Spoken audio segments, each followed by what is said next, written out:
Well, Congress will investigate whether JBS and other meatpacking plants are doing enough to protect employees from getting sick. Denver 7 Chief Investigator Tony Kowaleski spent the better part of a year hearing from JBS workers and looking into the company's practices in Greeley. And Tony, this investigation is as much about what JBS did as what the Trump administration did not. Yeah, Ann and Shannon, there is no question this select subcommittee took a direct shot at the Trump administration and OSHA, essentially saying employee safety was not a priority, a fact we've reported on since last March. This was long overdue. She's the union president. She spent the last year fighting for thousands of employees. Is this a wake-up call for JBS? It should be. Kim Cordova is responding to the news out of our nation's capital. A select subcommittee announcing an investigation into meatpacking plants nationwide. There's been a lot of failures around this whole pandemic and the virus, and workers paid the ultimate price. According to the committee's investigation, take a close look at these numbers nationwide. 54,000 workers at 569 meatpacking plants in the U.S.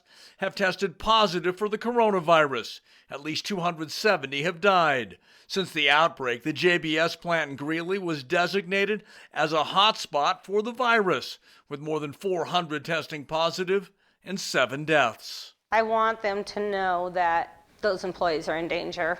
Our investigation included testimonials from employees, family members, and the governor. This is a business where they've lost people who have died because of the virus. They know how serious this is. There is no real excuse for not taking every precaution they can to keep their workers and their business safe. The House Subcommittee sent this 5-page letter to the president of JBS. It includes 11 paragraphs of demands for documents and information, specifically citing the JBS plant in Greeley for what OSHA determined, quote, failed to protect employees from exposure to coronavirus. These big packers, they profited greatly off of this pandemic while workers were sick inside these facilities. And OSHA failed them. JBS again declined to answer our questions. In a statement, the company writes, it welcomes the opportunity to provide information. It cites spending more than $200 million in health and safety interventions, and it lists other payments and benefits it's provided its workers. All of the money that they've put out is never going to resurrect those dead workers.